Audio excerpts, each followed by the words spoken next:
હવે આપણે બે ગોળ ચક્કર કર્યા, ભાગ 1 ની પ્રવૃત્તિ અને ભાગ 2 ની પ્રવૃત્તિ. તો આ ગોળ ચક્કરમાં ભાગ 2 ની પ્રવૃત્તિ કરવાની છે.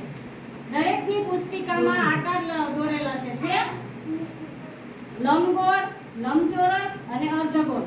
તો એમાં જુદો જુદો આપણે રંગ પૂરવાનો છે.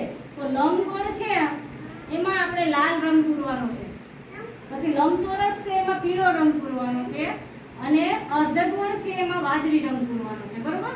તો તમારે બધાએ ઈ રીતનો રંગ પૂરવાનો છે. હવે ભાગ 1.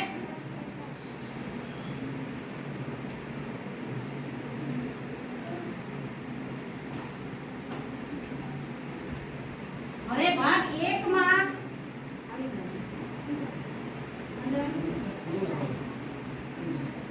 ભાગ 1 છે. આ ભાગ 1 ની પ્રવૃત્તિ છે.